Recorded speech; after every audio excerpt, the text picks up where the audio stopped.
Srimad Bhagavatam, Second Canto, translated with elaborate purports by His Divine Grace A.C. Bhaktivedanta Swami Prabhupada, founder Acharya of the International Society for Krishna Consciousness.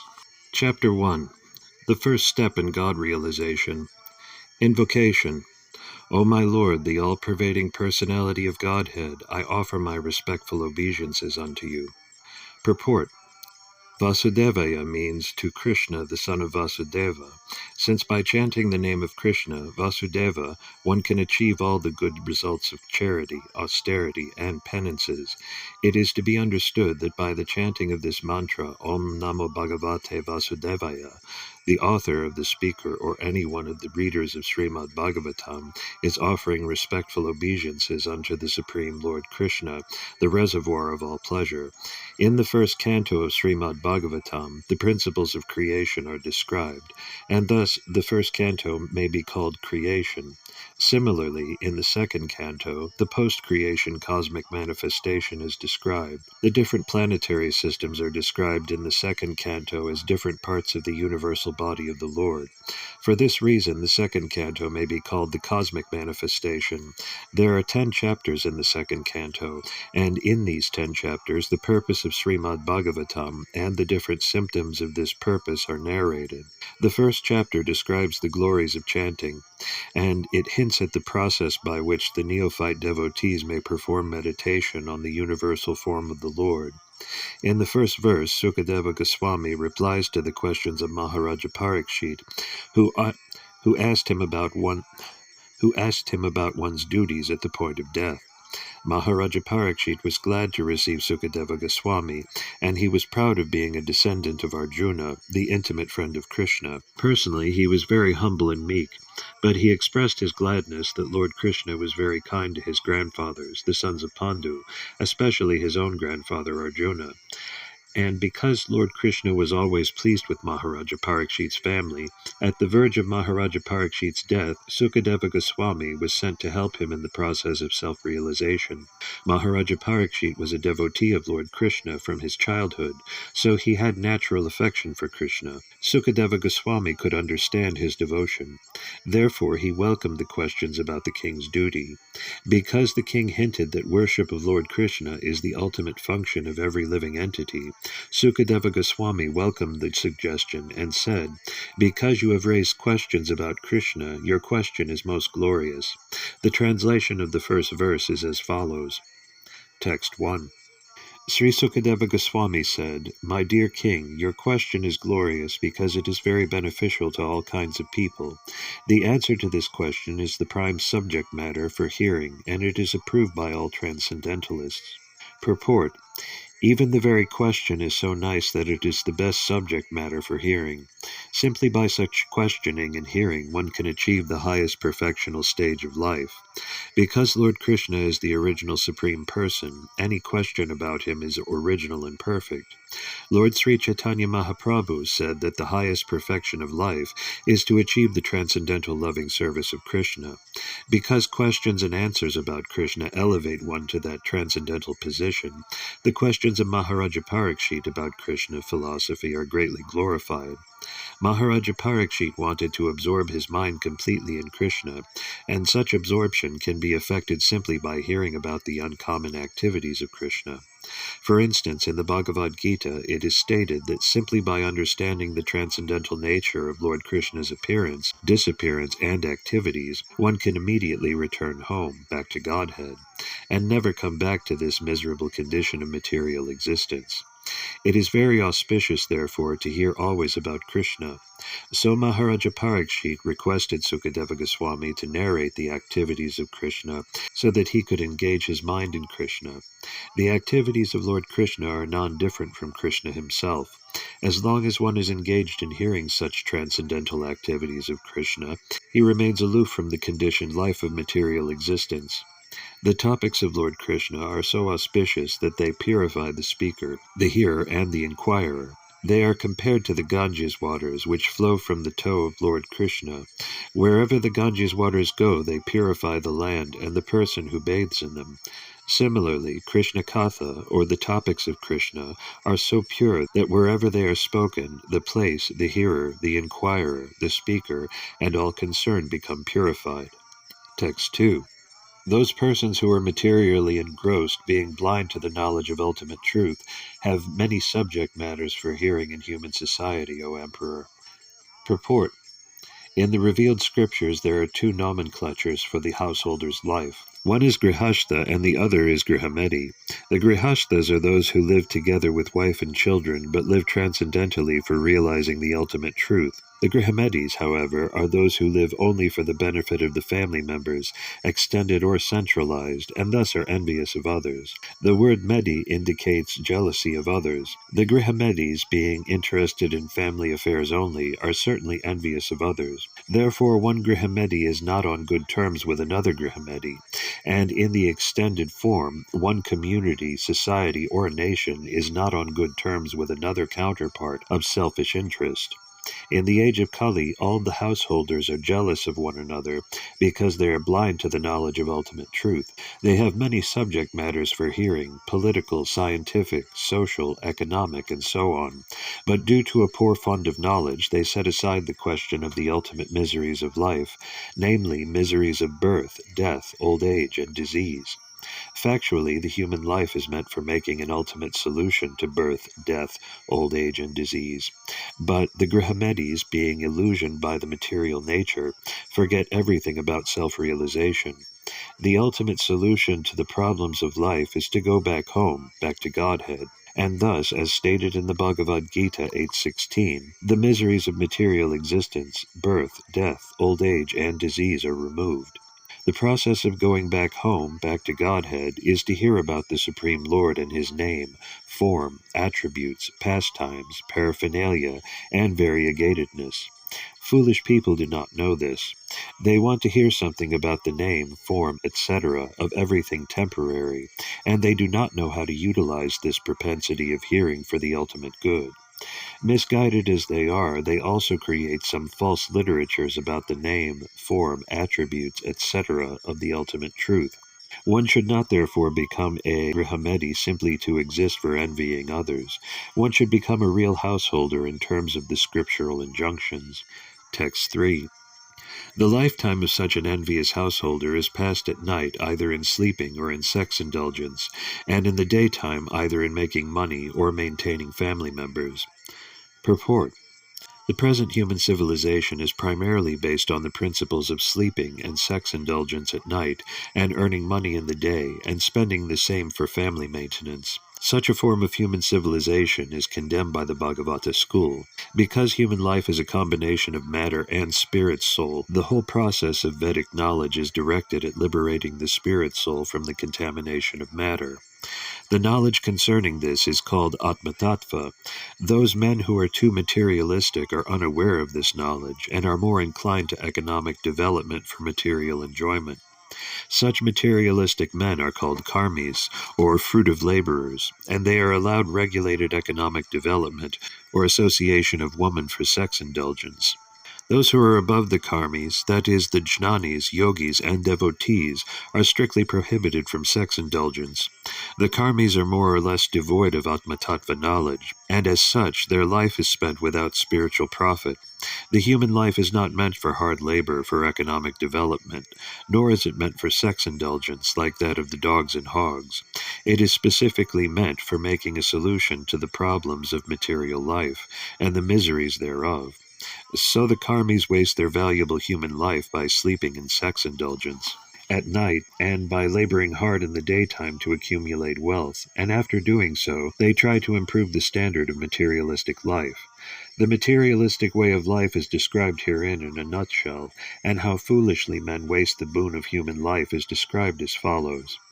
Text 4.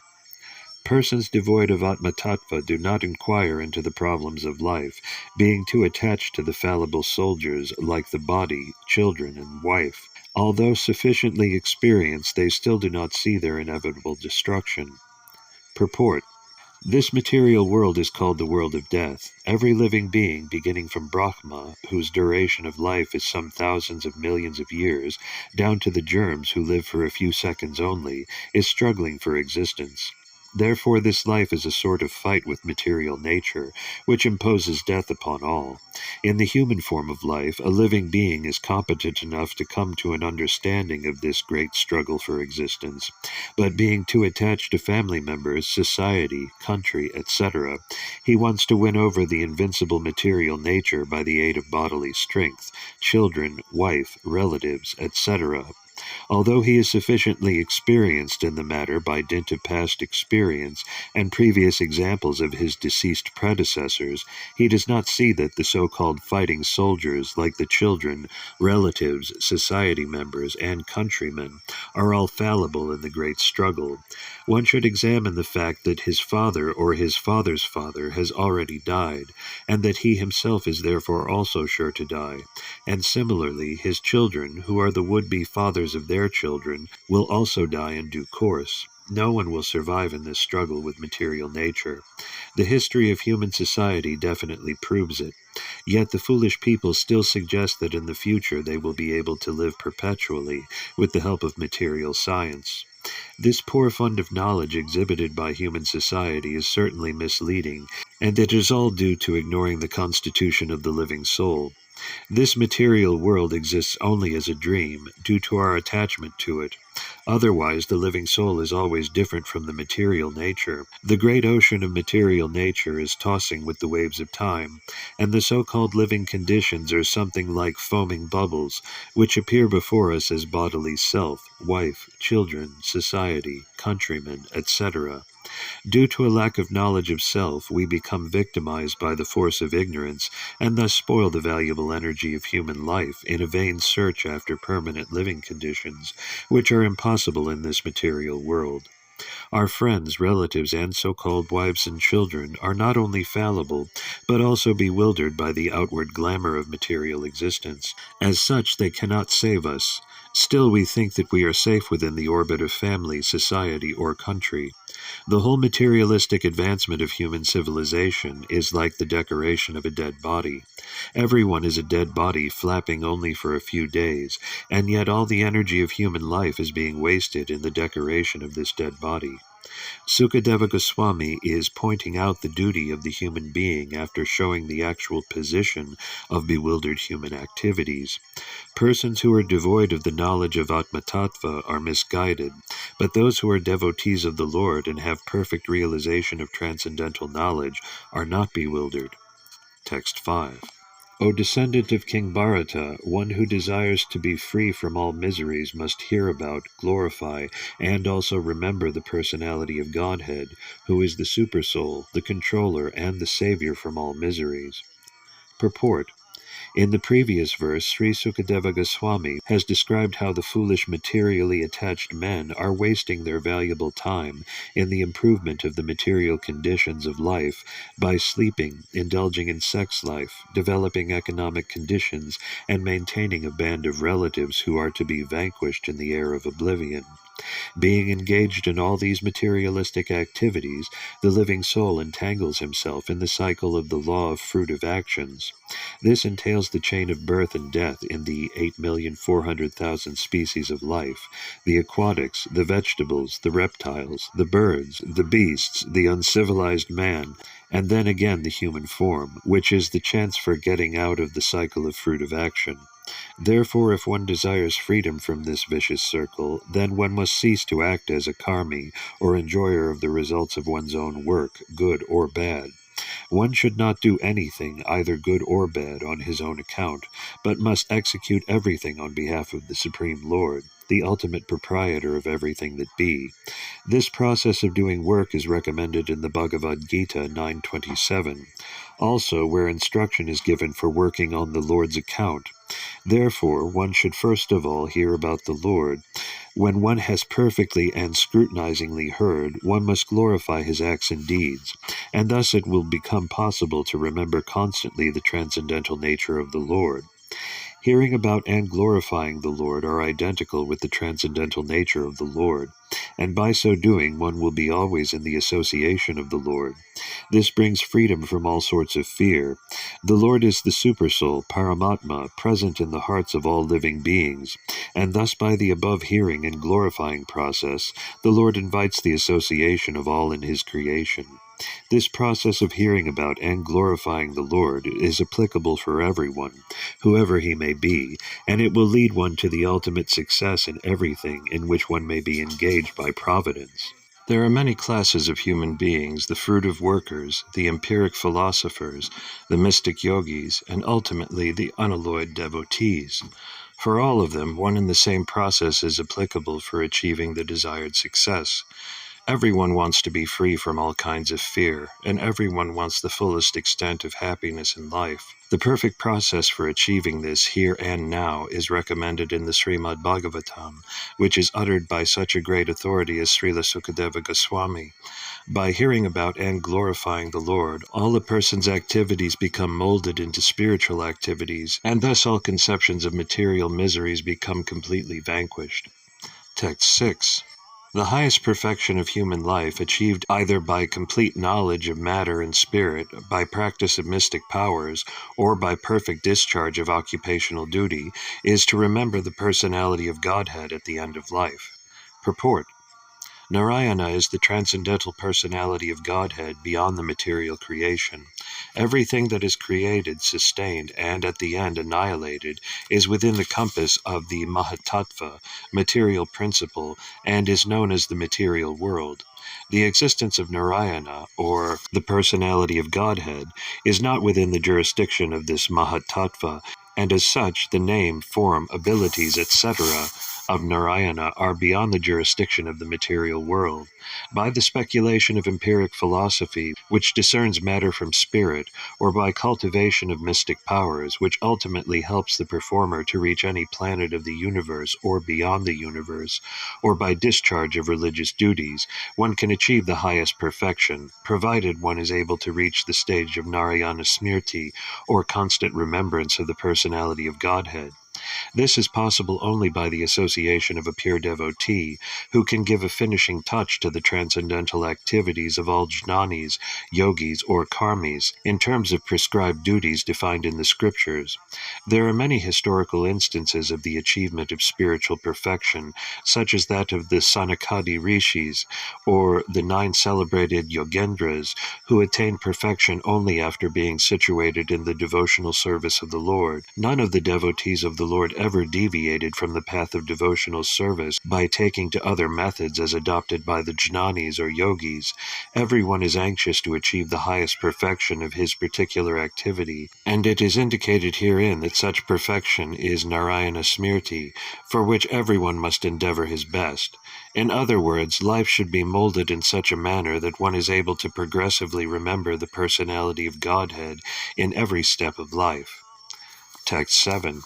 O King Parikshit, mainly the topmost transcendentalists who are above the regulative principles and restrictions take pleasure in describing the glories of the Lord. Purport. The topmost transcendentalist is a liberated soul, and is therefore not within the purview of the regulative principles. A neophyte who is intended to be promoted to the spiritual plane is guided by the spiritual master under regulative principles. He may be compared to a patient who is treated by various restrictions under medical jurisdiction. Generally, liberated souls also take pleasure in describing the transcendental activities. As mentioned above, since Narayana, Hari, the personality of Godhead, is beyond the material creation, his form and attributes are not material. The topmost transcendentalists, or the liberated souls, realize him by advanced experience of transcendental knowledge, and therefore they take pleasure in the discussion of the transcendental qualities of the Lord's pastimes. In the Bhagavad Gita 4.9, the personality of Godhead declares that his appearance and activities are all divyam, or transcendental. The common man, who is under the spell of material energy, takes it for granted that the Lord is like one of us, and therefore he refuses to accept the transcendental nature of the Lord's form, name, etc. The topmost transcendentalist is not interested in anything material, and his taking interest in the matter of the Lord's activities is definite proof that the Lord is not like one of us in the material world. In the Vedic literatures also, it is confirmed that the Supreme Lord is one, but that he is engaged in his transcendental pastimes in the company of his unalloyed devotees, and that simultaneously he is present as the Supersoul, an expansion of Baladeva, in the heart of all living entities. Therefore, the highest perfection of transcendental realization is to take pleasure in hearing and describing the transcendental qualities of the Lord, and not in merging into his impersonal Brahman existence, for which the impersonalist monist aspires. Real transcendental pleasure is realized in the glorification of the transcendental Lord, and not in the feeling of being situated in his impersonal feature. But there are also others who are not the topmost transcendentalists, but are in a lower status, and who do not take pleasure in describing the transcendental activities of the Lord. Rather, they discuss such activities of the Lord formally with the aim of merging into his existence. Text 8. At the end of the Dvapara Yuga, I studied this great supplement of Vedic literature named Srimad Bhagavatam, which is equal to all the Vedas, from my father, Srila Dvapayana Vyasadeva. Purport. The statement made by Srila Sukadeva Goswami that the topmost transcendentalist, who is beyond the jurisdiction of regulations and restrictions, mainly takes to the task of hearing about and glorifying the personality of Godhead, is verified by his personal example. Sukadeva Goswami, being a recognized liberated soul and the topmost transcendentalist, was accepted by all of the topmost sages present in the meeting during the last 7 days of Maharaja Parikshit. He cites from the example of his life that he himself was attracted by the transcendental activities of the Lord, and he studied Srimad Bhagavatam from his great father, Sri Dvapayana Vyasadeva. Srimad Bhagavatam, or for that matter, any other scientific literature, cannot be studied at home by one's own intellectual capacity. Medical books of anatomy or physiology are available in the market, but no one can become a qualified medical practitioner simply by reading such books at home. One has to be admitted to the medical college and study the books under the guidance of learned professors. Similarly, Srimad Bhagavatam, the postgraduate study of the science of Godhead, can only be learned by studying it at the feet of a realized soul, like Srila Vyasadeva. Although Sukadeva Goswami was a liberated soul from the very day of his birth, he still had to take lessons of Srimad Bhagavatam from his great father, Vyasadeva, who compiled the Srimad Bhagavatam under the instruction of another great soul, Sri Narada Muni. Lord Sri Chaitanya Mahaprabhu instructed a learned Brahmana to study Srimad Bhagavatam from a personal Bhagavata. Srimad Bhagavatam is based on the transcendental name, form, attributes, pastimes, entourage, and variegatedness of the Supreme Person, and it is spoken by the incarnation of the personality of Godhead, Srila Vyasadeva. Pastimes of the Lord are executed in cooperation with his pure devotees, and consequently historical incidences are mentioned in this great literature because they are related to Krishna. It is called Brahma Samhitam because it is the sound representative of Lord Krishna, like the Bhagavad Gita. Bhagavad Gita is the sound incarnation of the Lord because it is spoken by the Supreme Lord, and Srimad Bhagavatam is the sound representative of the Lord because it was spoken by the incarnation of the Lord about the activities of the Lord. As stated in the beginning of this book, it is the essence of the Vedic desire tree and the natural commentation on the Brahma Sutras, the topmost philosophical thesis on the subject matter of Brahman. Vyasadeva appeared at the end of Dvapara Yuga as the son of Satyavati, and therefore the word Dvapara Adau, or the beginning of Dvapara Yuga, in this context means just prior to the beginning of the Kali Yuga. The logic of this statement, according to Srila Jiva Goswami, is comparable to that of calling the upper portion of the tree the beginning. The root of the tree is the beginning of the tree, but in common knowledge, the upper portion of the tree is first seen. In that way, the end of the tree is accepted as its beginning. Text 9. O saintly king, I was certainly situated perfectly in transcendence, yet I was still attracted by the delineation of the pastimes of the Lord, who is described by enlightened verses. Purport: the absolute truth is realized as the impersonal Brahman at the first instance by philosophical speculation, and later as the Supersoul by further progress of transcendental knowledge. But if by the grace of the Lord an impersonalist is enlightened by the superior statements of Srimad Bhagavatam, he is also converted into a transcendental devotee of the personality of Godhead. With a poor fund of knowledge, we cannot adjust to the idea of the personality of the absolute truth, and the personal activities of the Lord are deplored by the less intelligent impersonalists. But reasons and arguments together with the transcendental process of approaching the absolute truth help even the staunch impersonalist to become attracted by the personal activities of the Lord. A person like Sukadeva Goswami cannot be attracted by any mundane activity, but when such a devotee is convinced by a superior method, he is certainly attracted by the transcendental activities of the Lord. The Lord is transcendental, as are his activities. He is neither inactive nor impersonal. Text 10. That very Srimad Bhagavatam I shall recite before you, because you are the most sincere devotee of Lord Krishna. One who gives full attention and respect to hearing Srimad Bhagavatam achieves unflinching faith in the Supreme Lord, the giver of salvation. Purport: Srimad Bhagavatam is recognized Vedic wisdom, and the system of receiving Vedic knowledge is called Avaroha Pantha, or the process of receiving transcendental knowledge through bona fide disciplic succession. For advancement of material knowledge, there is a need for personal ability and researching aptitude, but in the case of spiritual knowledge, all progress depends more or less on the mercy of the spiritual master. The spiritual master must be satisfied with the disciple. Only then is knowledge automatically manifest before the student of spiritual science. The process should not, however, be misunderstood to be something like magical feats, whereby the spiritual master acts like a magician and injects spiritual knowledge into his disciple, as if surcharging him with an electrical current.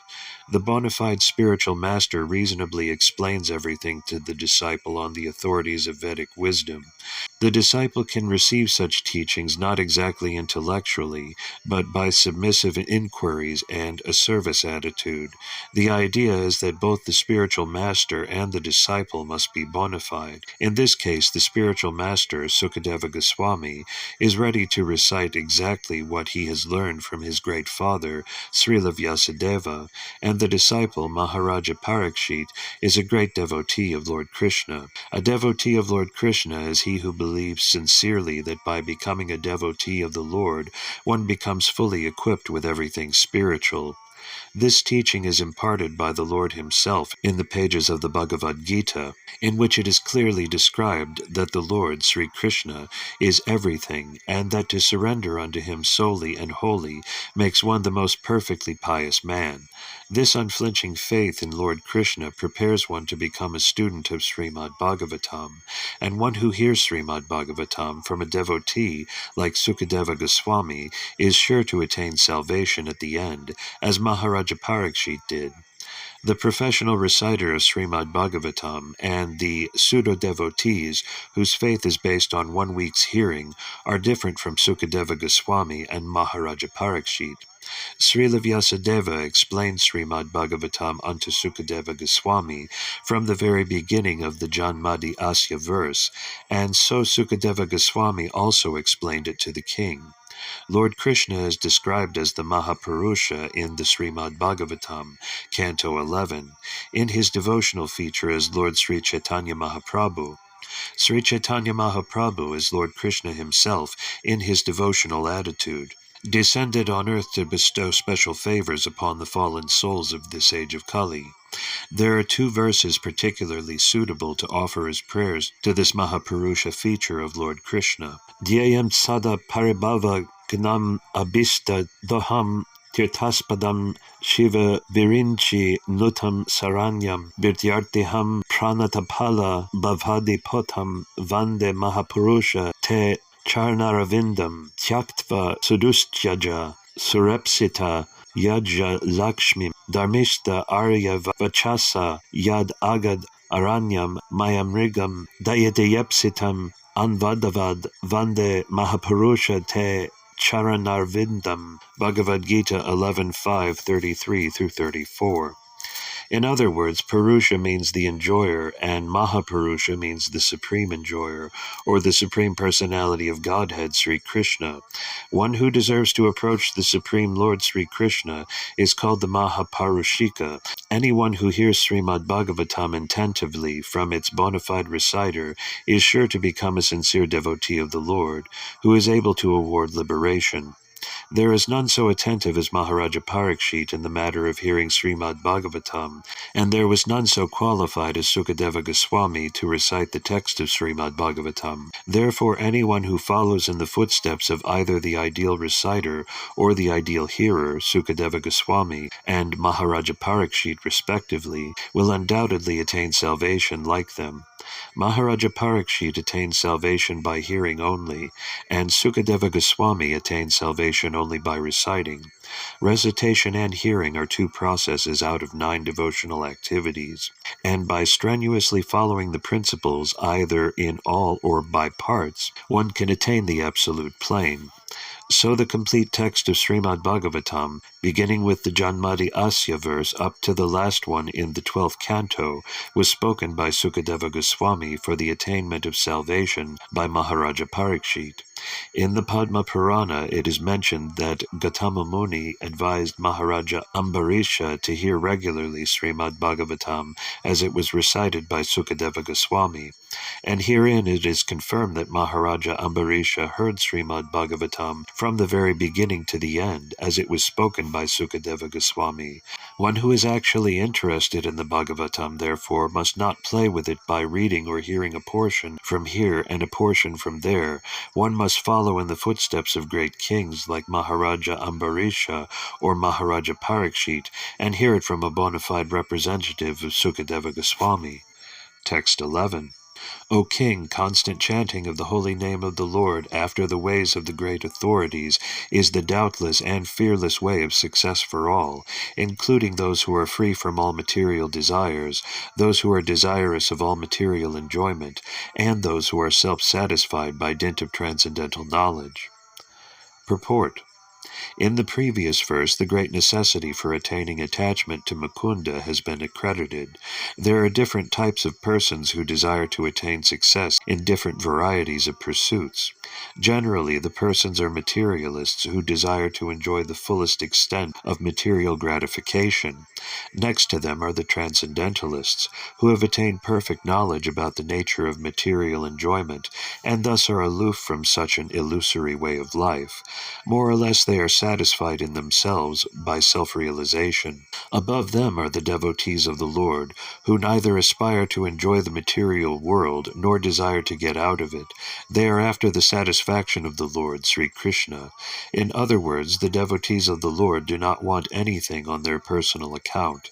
If the Lord desires, the devotees can accept all sorts of material facilities, and if the Lord does not desire this, the devotees can leave aside all sorts of facilities, even up to the limit of salvation. Nor are they self-satisfied, because they want the satisfaction of the Lord only. In this verse, Sri Sukadeva Goswami recommends the transcendental chanting of the holy name of the Lord. By offenseless chanting and hearing of the holy name of the Lord, one becomes acquainted with the transcendental form of the Lord, and then with the attributes of the Lord, and then with the transcendental nature of his pastimes, etc. Here it is mentioned that one should constantly chant the holy name of the Lord after hearing it from authorities. This means that hearing from the authorities is the first essential. Hearing of the holy name gradually promotes one to the stage of hearing about his form, about his attributes, his pastimes, and so on, and thus the necessity of the chanting of his glories develops successively. This process is recommended not only for the successful execution of devotional service, but also even for those who are materially attached. According to Sri Sukadeva Goswami, this way of attaining success is an established fact, concluded not only by him, but also by all other previous acharyas. Therefore, there is no need of further evidence. The process is recommended not only for the progressive students in different departments of ideological success, but also for those who are already successful in their achievement as fruitive workers, as philosophers, or as devotees of the Lord. Srila Jiva Goswami instructs that chanting of the holy name of the Lord should be loudly done, and it should be performed offenselessly as well, as recommended in the Padma Purana. One can deliver himself from the effects of all sins by surrendering himself unto the Lord. One can deliver himself from all offenses at the feet of the Lord by taking shelter of his holy name. But one cannot protect himself if one commits an offense at the feet of the holy name of the Lord. Such offenses are mentioned in the Padma Purana as being 10 in number. The first offense is to vilify the great devotees who have preached about the glories of the Lord. The second offense is to see the holy names of the Lord in terms of worldly distinction. The Lord is the proprietor of all the universes, and therefore he may be known in different places by different names. But that does not in any way qualify the fullness of the Lord. Any nomenclature which is meant for the Supreme Lord is as holy as the others, because they are all meant for the Lord.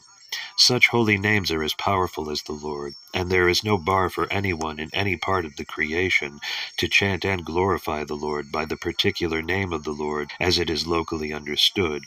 They are all auspicious, and one should not distinguish such names of the Lord as material commodities. The third offense is to neglect the orders of the authorized acharyas or spiritual masters. The fourth offense is to vilify scriptures or Vedic knowledge.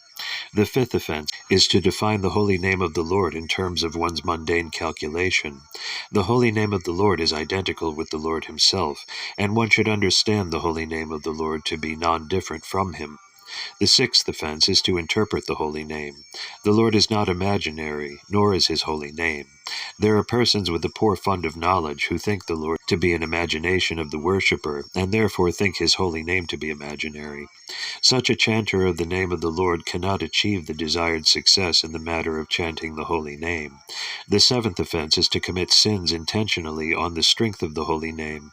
In the scriptures it is said that one can be liberated from the effects of all sinful actions simply by chanting the holy name of the Lord. One who takes advantage of this transcendental method and continues to commit sins on the expectation of neutralizing the effects of sins by chanting the holy name of the Lord is the greatest offender at the feet of the holy name. Such an offender cannot purify himself by any recommended method of purification.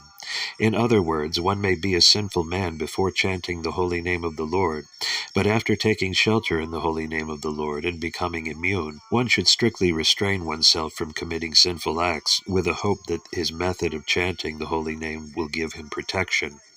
The eighth offense is to consider the holy name of the Lord and his chanting method to be equal to some material auspicious activity. There are various kinds of good works for material benefits, but the holy name and his chanting are not mere auspicious holy services.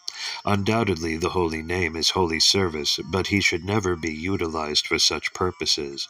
Since the holy name and the Lord are one and the same identity, one should not try to bring the holy name into the service of mankind. The idea is that the Supreme Lord is the supreme enjoyer. He is no one's servant or order supplier. Similarly, since the holy name of the Lord is identical with the Lord, one should not try to utilize the holy name for one's personal service. The ninth offense is to instruct those who are not interested in chanting the holy name of the Lord about the transcendental nature of the holy name. If such instruction is imparted to an unwilling audience, the act is considered to be an offense at the feet of the holy name. The 10th offense is to become uninterested in the holy name of the Lord, even after hearing of the transcendental nature of the holy name. The effect of chanting the holy name of the Lord is perceived by the chanter as liberation from the conception of false egoism. False egoism is exhibited by thinking oneself to be the enjoyer of the world, and thinking everything in the world to be meant for the enjoyment of oneself only. The whole materialistic world is moving under such false egoism of I and mine, but the factual effect of chanting the holy name is to become free from such misconceptions. Text 12. What is the value of a prolonged life which is wasted, inexperienced by years in this world? Better a moment full of consciousness, because that gives one a start in searching after his supreme interest. Purport. Srila Sukadeva Goswami instructed Maharaja Parikshit about the importance of the chanting of the holy name of the Lord by every progressive gentleman. In order to encourage the king, who had only 7 remaining days of life, Srila Sukadeva Goswami asserted that there is no use in living hundreds of years without any knowledge of the problems of life. Better to live for a moment with full consciousness of the supreme interest to be fulfilled. The supreme interest of life is eternal, with full knowledge and bliss. Those who are bewildered by the external features of the material world and are engaged in the animal propensities of the eat, drink, and be merry type of life are simply wasting their lives by the unseen passing away of valuable years.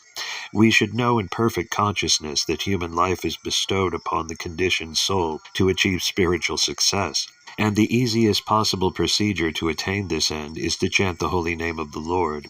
In the previous verse, we have discussed this point to a certain extent, and we may further be enlightened on the different types of offenses committed unto the feet of the holy name. Srila Jiva Goswami Prabhu has quoted many passages from authentic scriptures and has ably supported the statements in the matter of offenses at the feet of the holy name. From Vishnu Yamala Tantra, Srila Jiva Goswami has proven that one can be liberated from the effects of all sins simply by chanting the holy name of the Lord. Quoting from the Markandeya Purana, Sri Goswamiji says that one should neither blaspheme the devotee of the Lord nor indulge in hearing others who are engaged in belittling a devotee of the Lord. A devotee should try to restrict the vilifier by cutting out his tongue, and being unable to do so, one should commit suicide rather than hear the blaspheming of the devotee of the Lord. The conclusion is that one should neither hear nor allow vilification of a devotee of the Lord. As far as distinguishing the Lord's holy name from the names of the demigods, the revealed scriptures disclose, Bhagavad Gita 10:41, that all extraordinarily powerful beings are but parts and parcels of the supreme, energetic Lord Krishna. Except for the Lord himself, everyone is subordinate. No one is independent of the Lord. Since no one is more powerful than or equal to the energy of the Supreme Lord, no one's name can be as powerful as that of the Lord. By chanting the Lord's holy name, one can derive all the stipulated energies synchronized from all sources. Therefore, one should not equalize the supreme holy name of the Lord with any other name. Brahma, Shiva, or any other powerful god can never be equal to the Supreme Lord Vishnu. The powerful holy name of the Lord can certainly deliver one from sinful effects, but one who desires to utilize this transcendental potency of the holy name of the Lord in one's sinister activities is the most degraded person in the world. Such persons are never excused by the Lord or by any agent of the Lord. One should therefore utilize one's life in glorifying the Lord by all means, without any offense. Such activity of life, even for a moment, is never to be compared to a prolonged life of ignorance, like the lives of the tree and other living entities, who may live for thousands of years without prosecuting spiritual advancement. Text 13.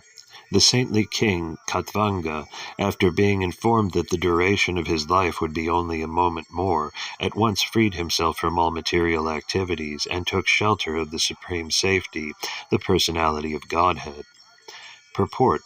A fully responsible man should always be conscious of the prime duty of the present human form of life. The activities to meet the immediate necessities of material life are not everything.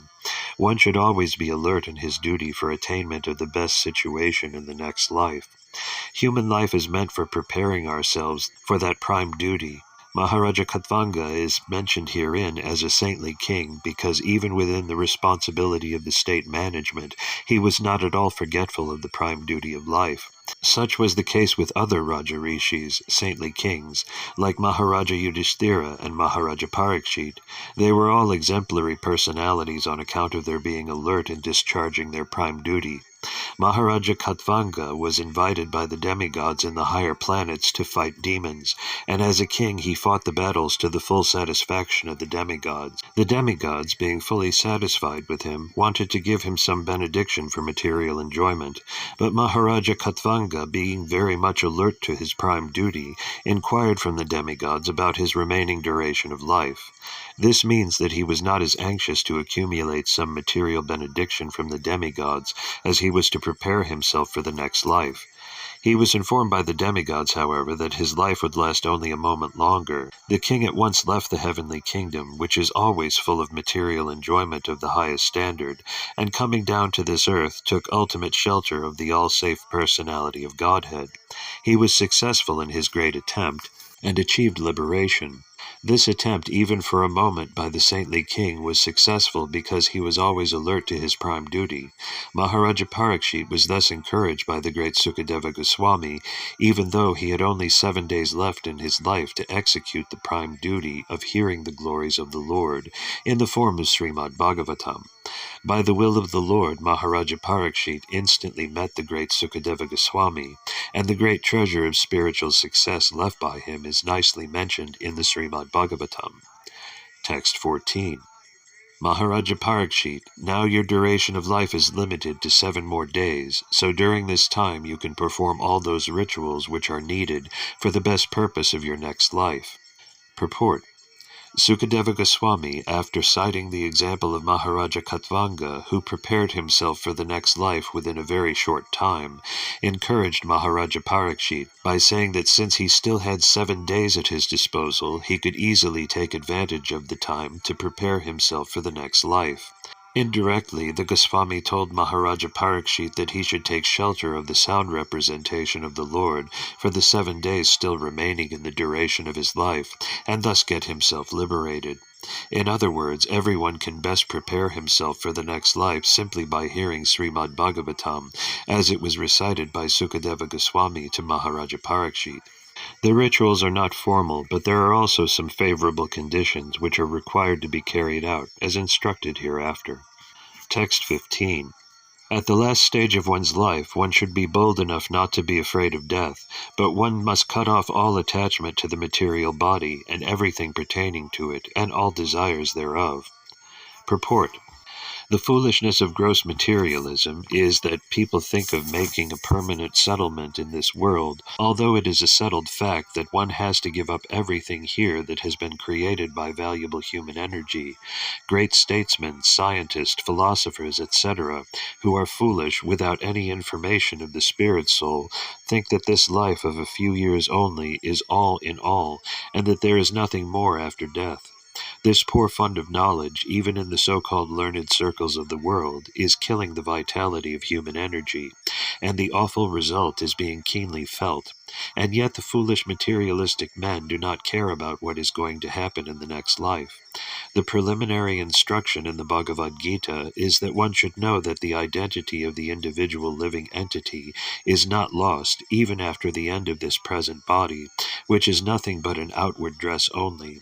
As one changes an old garment, so the individual living being also changes his body, and this change of body is called death. Death is therefore a process of changing the body at the end of the duration of the present life. An intelligent person must be prepared for this and must try to have the best type of body in the next life. The best type of body is a spiritual body, which is obtained by those who go back to the kingdom of God or enter the realm of Brahman. In the 2nd chapter of this canto, this matter will be broadly discussed, but as far as the change of body is concerned, one must prepare now for the next life. Foolish people attach more importance to the present temporary life, and thus the foolish leaders make appeals to the body and the bodily relations. The bodily relations extend not only to this body, but also to the family members, wife, children, society, country, and so many other things which end at the end of life. After death, one forgets everything about the present bodily relations. We have a little experience of this at night when we go to sleep.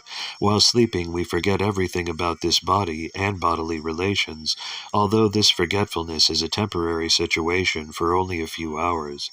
Death is nothing but sleeping for a few months in order to develop another term of bodily engagement, which we are awarded by the law of nature according to our aspiration. Therefore, one has only to change the aspiration during the course of this present body, and for this there is need of training in the current duration of spiritual life. This training can be begun at any stage of life, or even a few seconds before death, but the usual procedure is for one to get the training from very early life, from the stage of brahmacharya, and gradually progress to the grihastha, vanaprastha, and sannyasa orders of life. The institution which gives such training is called Varnashrama Dharma, or the system of Sanatana Dharma, the best procedure for making the human life perfect. One is therefore required to give up the attachment to family or social or political life just at the age of 50 years, if not earlier, and the training in the Vanaprastha and Sannyasa ashramas is given for preparation of the next life. Foolish materialists in the garb of leaders of the people in general stick to family affairs without attempting to cut off relations with them, and thus they become victims of nature's law and get gross bodies again, according to their work. Such foolish leaders may have some respect from the people at the end of life, but that does not mean that such leaders will be immune to the natural laws under which everyone is tightly bound by the hands and feet. The best thing is, therefore, that everyone voluntarily give up family relations by transferring the attachment from family, society, country, and everything thereof to the devotional service of the Lord. It is stated herein that one should give up all desires of family attachment. One must have a chance for better desires, otherwise there is no chance of giving up such morbid desires. Desire is the concomitant factor of the living entity. The living entity is eternal, and therefore his desires, which are natural for a living being, are also eternal. One cannot therefore stop desiring, but the subject matter for desires can be changed, so one must develop the desires for returning home, back to Godhead, and automatically the desires for material gain, material honor, and material popularity will diminish in proportion to the development of devotional service. A living being is meant for service activities, and his desires are centered around such a service attitude, beginning from the top executive head of the state down to the insignificant pauper in the street. All are rendering some sort of service to others. The perfection of such a service attitude is only attained simply by transferring the desire of service from matter to spirit, from Satan to God. Text 16. One should leave home and practice self-control. In a sacred place he should bathe regularly and sit down in a lonely place duly sanctified. Purport. To prepare oneself for the better next life, one must get out of one's so-called home. The system of Varnashrama Dharma, or Sanatana Dharma, prescribes retirement from family encumbrances as early as possible after one has passed 50 years of age. Modern civilization is based on family comforts, the highest standard of amenities, and therefore after retirement everyone expects to live a very comfortable life in a well-furnished home, decorated with fine ladies and children, without any desire to get out of such a comfortable home. High government officers and ministers stick to their prized posts until death, and they neither dream nor desire to get out of homely comforts. Bound by such hallucinations, materialistic men prepare various plans for a still more comfortable life, but suddenly cruel death comes without mercy and takes away the great plan maker against his desire, forcing him to give up the present body for another body. Such a plan maker is thus forced to accept another body in one of the 8,400,000 species of life, according to the fruits of the work he has performed. In the next life, persons who are too much attached to family comforts are generally awarded lower species of life on account of sinful acts performed during a long duration of sinful life, and thus all the energy of the human life is spoiled. In order to be saved from the danger of spoiling the human form of life and being attached to unreal things, one must take warning of death at the age of 50, if not earlier. The principle is that one should take it for granted that the death warning is already there, even prior to the attainment of 50 years of age, and thus at any stage of life one should prepare himself for a better next life. The system of the Sanatana Dharma institution is so made that the follower is trained for the better next life without any chance that the human life will be spoiled. The holy places all over the world are meant for the residential purposes of retired persons getting ready for a better next life. Intelligent persons must go there at the end of life, and for that matter, after 50 years of age, to live a life of spiritual regeneration for the sake of being freed from family attachment, which is considered to be the shackle of material life. One is recommended to quit home just to get rid of material attachment, because one who sticks to family life until death cannot get rid of material attachment, and as long as one is materially attached, one cannot understand spiritual freedom. One should not, however, become self-complacent simply by leaving home or by creating another home at the holy place, either lawfully or unlawfully. Many persons leave home and go to such holy places, but due to bad association, again become family men by illicit connection with the opposite sex. The illusory energy of matter is so strong that one is apt to be under such illusion at every stage of life, even after quitting one's happy home. Therefore it is essential that one practice self-control by celibacy without the least desire for sex indulgence. For a man desiring to improve the condition of his existence, sex indulgence is considered suicidal, or even worse. Therefore to live apart from family life means to become self-controlled in regard to all sense desires, especially sex desires. The method is that one should have a duly sanctified sitting place made of straw, deerskin, and carpet, and thus sitting on it one should chant the holy name of the Lord without offense, as prescribed above. The whole process is to drag the mind from material engagements and fix it on the lotus feet of the Lord. This simple process alone will help one advance to the highest stage of spiritual success. Text 17. After sitting in the above manner, make the mind remember the three transcendental letters A, U, M, and by regulating the breathing process, control the mind so as not to forget the transcendental seed. Purport. Omkara, or the pranava, is the seed of transcendental realization, and it is composed of the three transcendental letters, A, U, M. By its chanting by the mind, in conjunction with the breathing process, which is a transcendental but mechanical way of getting into trance, as devised by the experience of great mystics, one is able to bring the mind, which is materially absorbed, under control. This is the way of changing the habit of the mind.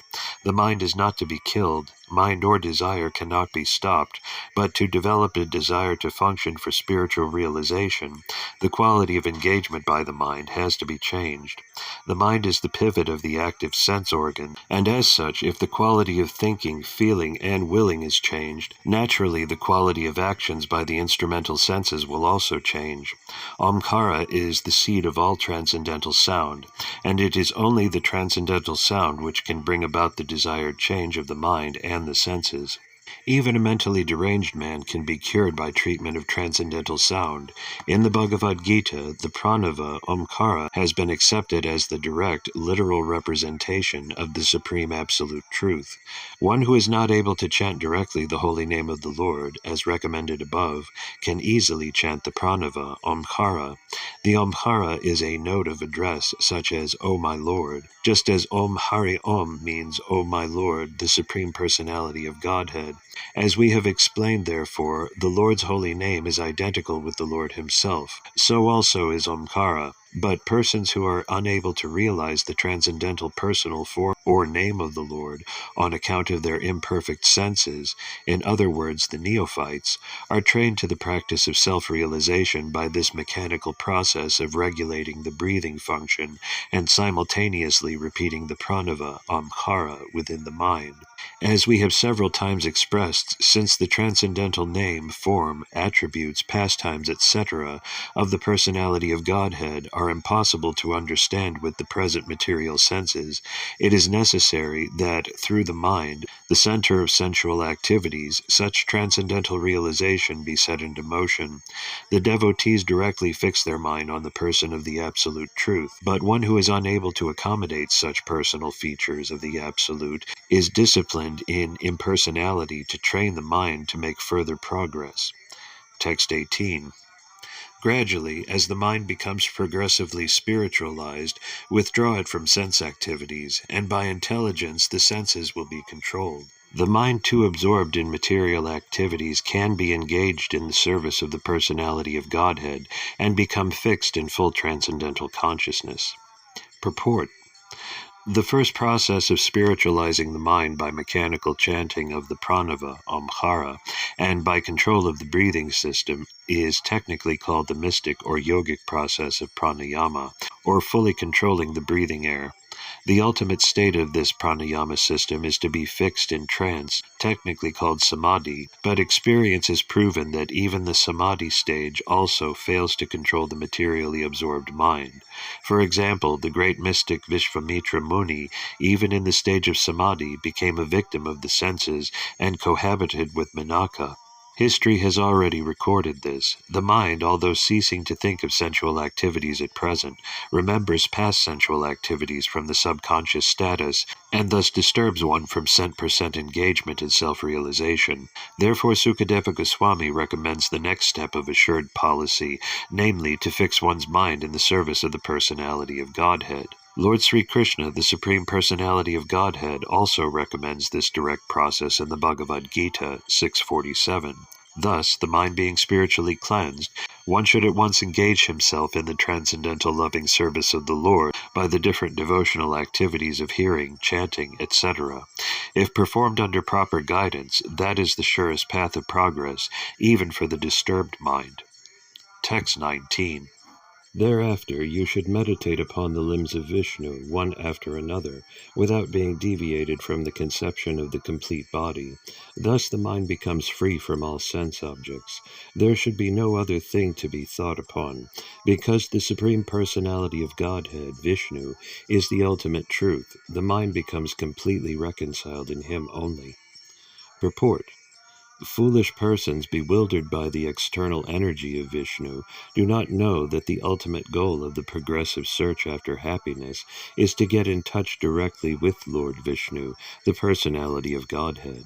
Vishnu Tattva is an unlimited expansion of different transcendental forms of the personality of Godhead, and the supreme or original form of Vishnu Tattva is Govinda, or Lord Krishna, the supreme cause of all causes. Therefore, thinking of Vishnu or meditating upon the transcendental form of Vishnu, specifically upon Lord Krishna, is the last word on the subject of meditation. This meditation may be begun from the lotus feet of the Lord. One should not, however, forget or be misled from the complete form of the Lord. Thus one should practice thinking of the different parts of his transcendental body, one after another. Here in this verse it is definitely assured that the Supreme Lord is not impersonal. He is a person, but his body is different from those of conditioned persons like us. Otherwise, meditation beginning from the pranava, omkara, up to the limbs of the personal body of Vishnu would not have been recommended by Sukadeva Goswami for the attainment of complete spiritual perfection. The Vishnu forms of worship in great temples of India are not therefore arrangements of idol worship, as they are wrongly interpreted to be by a class of men with a poor fund of knowledge. Rather, they are different spiritual centers of meditation on the transcendental limbs of the body of Vishnu. The worshipable deity in the temple of Vishnu is identical with Lord Vishnu by the inconceivable potency of the Lord. Therefore, a neophyte's concentration or meditation upon the limbs of Vishnu in the temple, as contemplated in the revealed scriptures, is an easy opportunity for meditation for persons who are unable to sit down tightly at one place and then concentrate upon pranava, omkara, or the limbs of the body of Vishnu, as recommended herein by Sukadeva Goswami, the great authority. The common man can benefit more by meditating on the form of Vishnu in the temple than on the Omkara, the spiritual combination of AUM as explained before. There is no difference between Omkara and the forms of Vishnu, but persons unacquainted with the science of absolute truth try to create dissension by differentiating between the forms of Vishnu and that of Omkara. Here it is indicated that the Vishnu form is the ultimate goal of meditation, and as such it is better to concentrate upon the forms of Vishnu than on impersonal Omkara. The latter process is also more difficult than the former. Text 20. One's mind is always agitated by the passionate mode of material nature and bewildered by the ignorant mode of nature. But one can rectify such conceptions by the relation of Vishnu and thus become pacified by cleansing the dirty things created by them. Purport. Persons generally conducted by the modes of passion and ignorance cannot be bona fide candidates for being situated in the transcendental stage of God realization. Only persons conducted by the mode of goodness can have the knowledge of the supreme truth. Effects of the modes of passion and ignorance are manifested by too much hankering after wealth and women, and those who are too much after wealth and women can rectify their learnings only by constant remembrance of Vishnu in his potential impersonal feature. Generally, the impersonalists or monists are influenced by the modes of passion and ignorance. Such impersonalists think of themselves as liberated souls, but they have no knowledge of the transcendental personal feature of the Absolute Truth. Actually, they are impure in heart on account of being devoid of knowledge of the personal feature of the Absolute. In the Bhagavad Gita, it is said that after many hundreds of births, the impersonal philosopher surrenders unto the personality of Godhead. To acquire such a qualification of God realization in the personal feature, the neophyte impersonalist is given a chance to realize the relation of the Lord in everything by the philosophy of pantheism. Pantheism in its higher status does not permit the student to form an impersonal conception of the Absolute Truth, but it extends the conception of the Absolute Truth into the field of the so-called material energy.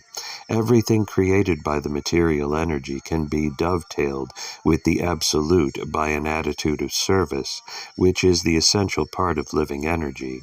The pure devotee of the Lord knows the art of converting everything into its spiritual existence by this service attitude, and only in that devotional way can the theory of pantheism be perfected. Text 21.